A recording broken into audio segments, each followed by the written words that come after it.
Ano to? Tanghaling tapat, inuman agad? Pero bakit ang pulutan na chicharong bulaklak galing sa dagat? Kinakain niyo rin ba ang ganitong klaseng lamang dagat? Malambot, matubig. Nagkakamali po kayo mga kapuso. Hindi yan chicharong bulaklak. Pero masarap din daw kainin yan. Kung tawagin, bobohan. Wow! Kinakain pala yan, Lods. Mukhang masarap yan, Lods. Ngayon lang ako nakakita ng ganyan lamang dagat at mukhang masarap ng pagkaluto. Iwas to sa putok-batok dahil hindi taba kundi tubig ang laman ng nagtatambukang bobohan na yan. Pero ang pangunguha raw nito, challenging.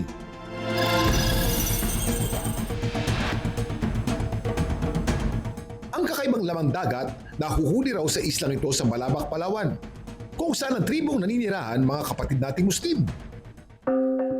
Ang upload ng video na meron ng 9.8 million views, si Deco Toon, na mula sa pagiging home baker ay isa na ngayong content creator. Yung mga niluluto ko po ng mga seafood, isda, is mga nabibili ko lang din po sa mga naglalako dito. Kasi nga po, wala po kaming palengke.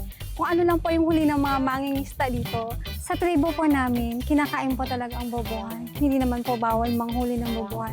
Basta personal consumption lang po at bawal ibenta. Sige nga at sumama tayo sa pangunguha ng bobohan ng mga pinsan ni Deco. Ang bobohan o sea anemone isang uri ng marine invertebrate na related sa mga coral sa jellyfish. Itong Hadon's carpet sea anemone, most often nandun sila sa mga buhangin na nabubuhay. Sila ay habitat provider. So ito ay nagsisilbing protection sa mga predators, and in return, ang mga isda o shrimp or crabs naman ay nagdadala ng mga food scraps para po sa sea anemone. Ano po yan? Laman loob? Sa pangula. Yan po ay laman dagat. Oo, laman dagat nga. Sa man loob, laman dagat. Parang gano'n. Masama ang loob. Hindi naman. Yan po ay sea anemone. Ang dami mo alam, Kuya Kim. Dalawang giant sea snail naman ang lulutuin. Ang pagbibideo na raw ang naging libangan ni Deco. Wala na magkahiwalay sila ng mister niya. Dahil sadyang laman ng kusina, ang kadalasan daw niyang content ay pagluluto. Nagulat po ako na nagtitrend pala yung mga video ko. Katulad po nung niluto kong bobohan. Akala ko kasi normal lang na pagkain. Yun pala, iba sa mga paningin ng tao. Kaya naman sa loob lang ng 3 buwan, nagsimula na siyang ma-monetize na malaking tulong para buhayin ang dalawa niyang anak. Salamat sa maraming laman dagat ng Palawan. Isa na riyan ang bobohan. Ang karaniwang luto nga raw nila dito, ginataan with papaya. Sinasabi ko sa inyong mapapa-unli-rice talaga kayo dito. Ipapakita sa atin ngayong umaga. Ang bobohan, crispy sisig. Siyempre, kailangan munang linisin ang fresh bobohan. Lalagyan po ito natin ng tubig mainit. Kailangan natin siyang ibabad ng 6 minutes para sa ganon ay madali siyang hawakan. Kasi pag hindi mo siya binabad ng tubig mainit, madulas siya, tas super lambot, para kang naghahawak ng jellyfish. Sa paraang ding ito, maalis ang kati at tubig sa loob ng bobohan. Ibig sabihin, liliit na ito. Tingnan nyo kung gaano siya lumiit. Naging ganito na. Gamit ang kutsilyo, inalis ang natirang tubig, alat at katas nito.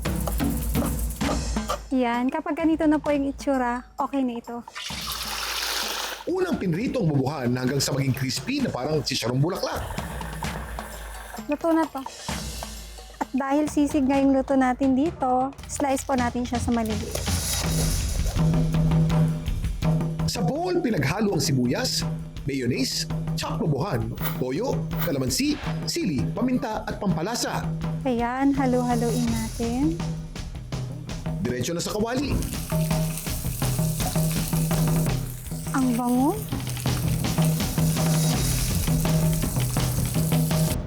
Ayan, pwede nang i-plate.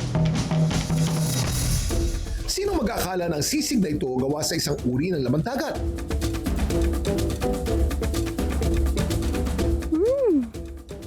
Sarap. Lasang tahong na lasang lobster. Malapit din siya sa lasa ng sikad-sikad. Tama po yung timpla, yung lasa niya po parang lasa ng alimasag. Parang lasa ng western. Ang sarap naman ng kain, guys! Pero ang tanong, safe bang kainin ang bobohan? May mangilan-ngilan lang ang maaaring kainin. Ang iba ay may mga toxins at irritants. Pwedeng makaranas ng anaphylactic shock o kaya yung seryosong allergic reaction. Huwag na muna natin i-try, lalo na kung tayo ang may history ng allergy. May mga substances yun na magkakos ng gastrointestinal symptoms. Pwedeng magtae, pwedeng magsuka.